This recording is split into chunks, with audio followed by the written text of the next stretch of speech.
안녕하세요. 더 나은 삶입니다. 세계 2위 경제대국 중국은 잘 아시다시피 민주주의 국가가 아닙니다. 중국은 오직 중국 공산당만이 여당이 될 수 있는 일당 독재 국가입니다. 국가 위에 존재하는 것이 중국 공산당인 것이죠. 현재 중국 최고 권력자는 시진핑입니다. 그는 당 중앙위원회 총서기로 당에서도 최고의 지위를 가지며 중화인민공화국이라는 국가의 국가원수직인 국가주석이기도 합니다. 국제투명성기구가 발표하는 부패지수를 살펴보면 중국의 부패지수는 매우 형편없음을 보여줍니다. 또한 언론자유지수를 봐도 거의 최악의 수준입니다. 경제적으로 많이 성장했지만 여전히 부패가 만연하고 표현의 자유도 없습니다. 그럼에도 중국 공산당은 국공전쟁에서 승리한 1949년 이후 70년이 넘게 정권을 유지하고 있습니다. 참 궁금합니다.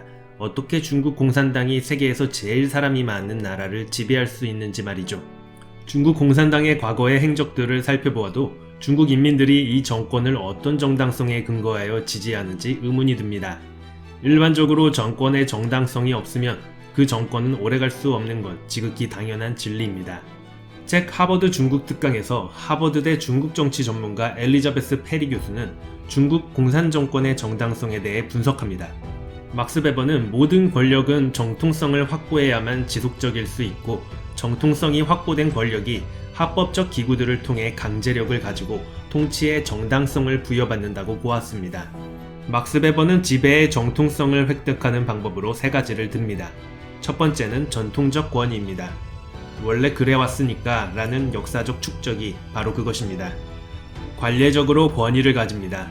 오랜 시일에 걸친 전통과 관습을 바탕으로 지배의 정당성을 확보하는 것을 의미합니다. 왕정시대의 중국의 황제가 대표적인 예이지요.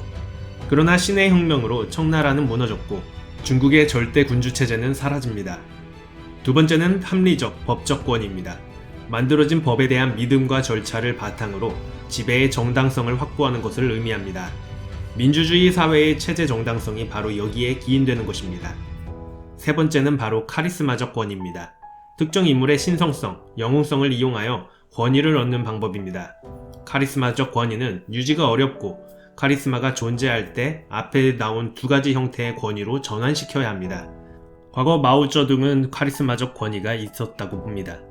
뛰어난 군사전략가이자 이론가로서 혁명을 성공시키고 천하를 얻은 대단한 인물로 아직도 많은 중국인들은 마오를 숭배하곤 합니다.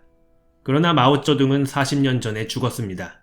카리스마적 권위는 무너졌고 소련 진영의 공산체제가 무너진 지도 25년이 흘렀습니다. 그럼에도 중국 공산당은 여전히 자리를 지켜오고 있습니다. 심지어 중국 시민들은 당에 대한 지지가 대단하며 중국 공산당에 대해 비판하는 곳에는 중국 네티즌들이 옹호하기도 하는 모습을 자주 볼 수 있습니다. 많은 학자들 또는 중국 측 매체에서는 중국 공산당은 그들이 일궈낸 성과로 인해 중국 인민들의 지지를 받고 있다고 이야기합니다. 그러나 이 역시 사실일 수 없습니다. 비록 최근 중국이 경제적으로 크게 성장했다고 하더라도 과거 중국 공산당이 주도한 대약진운동과 문화대혁명 등은 정말 크게 실패한 정책이었습니다. 이렇게 성과 자체도 지지부진하다 보니 중국 공산당은 스스로에게 정당성을 부여하고자 역사를 말합니다. 물론 중국은 5000년의 유구한 역사를 가진 나라입니다.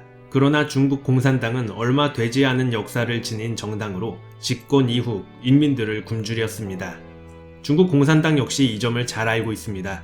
그래서 2016년 5월 시진핑은 사회과학 및 철학학자들을 데려다 놓고 중국의 사회주의 관행에 적합한 새로운 분석적 접근법을 개발할 것을 요구합니다. 그리고 이 긴급한 이론 정립 과업에 공산당의 지도력이 필수적임을 강조했습니다. 이는 지식인들에게 공산당의 통치와 관련된 학술적, 논리적 근거를 만들라는 지시입니다. 공산당은 이들에게 적극적 지원을 해주고 지식인들은 공산당을 위해 역사 왜곡 혹은 역사 다시 쓰기라는 작업을 통해 통치의 정당성을 확보할 것입니다. 이런 과정을 보면 마치 김일성이 황장엽을 통해 주체이론을 만들어 자기 자신을 신격화한 사례를 떠올리게 합니다. 북한의 경우 1930년대 김일성의 항일 무장 투쟁 결과 일본으로부터 해방되었고 북한의 공산혁명도 이룰 수 있었다고 말하면서 우리의 민족사를 왜곡 및 날조합니다. 항일 정신이 북한 김일성 사상에 뿌리 깊은 정당성을 부여하기 때문에 북한은 일본과 아직까지도 국교를 맺지 않았음을 볼 수 있습니다. 물론 일본은 국교를 맺고자 했으나 북한이 이를 거부하였습니다. 현재 일본과 국교를 맺지 않은 나라는 북한이 유일합니다. 북한은 공산당 역사를 김일성 개인의 투쟁사로, 우리의 민족사를 그들의 혁명사상에 따른 혁명사로 날조시켰습니다. 그리고 그들의 혁명사상은 이후 정치교육의 필수 내용이 되어 체계화된 주체사상의 기반이 되었습니다. 한편 싱가포르의 리콴유는 중국에 대해 이렇게 말합니다. 모든 중국인은 국가가 이끄는 지도부가 강력해야 평화와 번영이 가능하다고 생각한다. 중국은 앞으로도 이 원칙에서 벗어나는 일이 없을 것이고 그것은 공산주의 이념보다도 우선시되는 중국인의 신념체계이다 라고 말이죠. 그러나 중국 공산당이 중국을 통일한 성과가 있다고는 하지만 통일은 이미 청나라 시절에 이루어져 있었습니다. 중국인들이 분열된 중국을 원하지 않을 수 있지만 이 점 역시 중국 공산당이 정당성을 가질 수 있는 역사라고 보기는 어렵습니다. 결론적으로 중국 공산당이 중국을 지배할 정당성은 없어 보입니다. 그러나 중국 공산당은 정당성이 필요합니다. 그래서 중국은 앞으로 그 정당성을 갖기 위해 경제 실적을 내든 역사적 사실을 왜곡하든 모든 방법을 통해서 지배의 정당성을 갖춰 나가지 않을까요? 이상 더 나은 삶이었습니다.